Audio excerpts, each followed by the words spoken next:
All right, boys, we got the week 2 Bobby Bottles power rankings here. We're going to do a weekly NFL power ranking segment. And, my rankings are not, they're going to change a little bit, but for the most part, they're going to be relatively level. I don't look at record. I don't look at, external thing. I'm not just going to give you the standings. I'm going to tell you who are the 10 best teams in football. There's 2 at the top that are not going to move, I don't think, all season. And then the rest, there's going to be a little bit of movement. So let's start off. I'll start off with, first of all, my honorable mention. I got to bring up my Denver Broncos, who do not make the top 10, but are trending towards that 10th spot. But in the 10th spot, I have the Carolina Panthers. Shocker, shocker. Carolina, I think, is going to be the surprise team of this NFL season. At number 9, the San Francisco 49ers. Number 8, and these are low for these teams, the Seattle Seahawks. Number 7, the Arizona Cardinals. 3 straight NFC West teams that should be higher, but they're going to just cannibal each other. At number 6, I have the Buffalo Bills.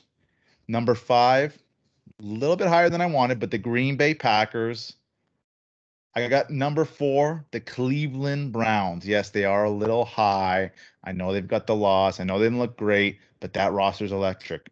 Number 3, the LA Rams. Really good. They're going deep. And number 2 and number 1, no surprise. I don't care they lost. Kansas City, I got them at 2. And I got the Bucks at number 1. Anything stick out to you in that list? I think the Packers are way too high. Yeah. For me.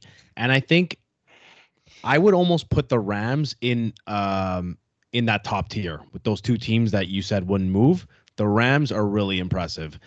We talked a little bit during the summer about, Sean McVay having a huge gamble and trading away Jared Goff, who had taken his team to the Super Bowl, for a quarterback that hadn't even won a playoff game yet.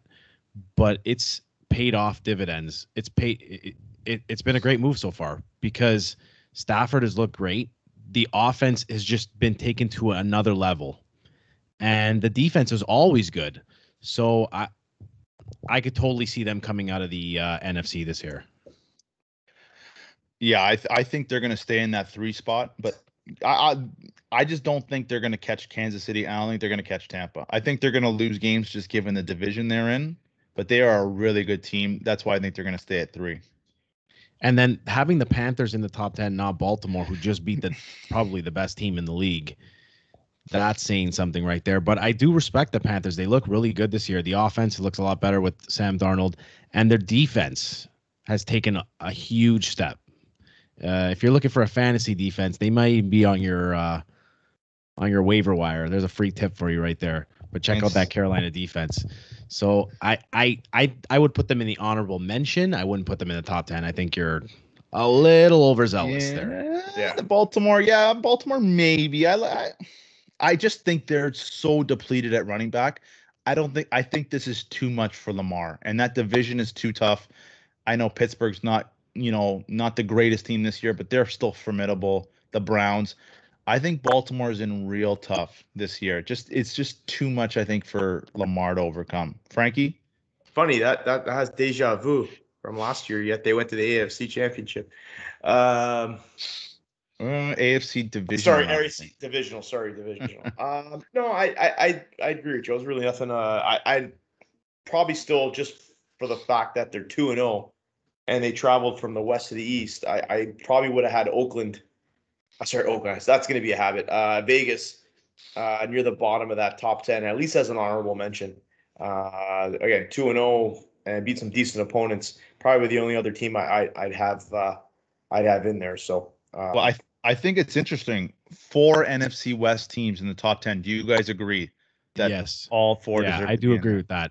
It's definitely the best division in football right now. Not even close. Not even close. How all about 4 of those teams?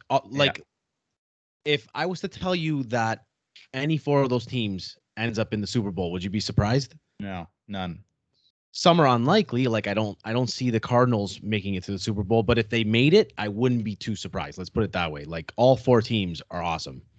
I don't think San Fran's getting back with Garoppolo as a QB. So and they've got a ton of injuries in the running back spot already as well. Yeah. But they have such a good roster. I had them at 9 just because of that. I don't trust Garoppolo. That's why I had the Cardinals ahead of them, and it's outrageous. How about this? 4 NFC West teams, 5 teams from the West with Kansas City, and throw in that Oakland and Denver are both 2-0. The West in the NFL is absolutely loaded. Think about this: the 2 losses in the NFC and AFC West, the Chargers who have Justin Herbert and the Chiefs who have Patrick Mahomes. I think it's going to be a lot of fun, and I think the 4 to 10 will move. But those top 3, especially those top 2, they're not going to move this season. Shocker, shocker. I still think there's one team that might get into your power ranking after week 3. Something about that team, but like if Dak gets going, I see the Cowboys might be making a run up there soon. That defense just isn't good enough. But we'll see. Maybe Dak can carry them into Bobby Bottles top 10 NFL power rankings.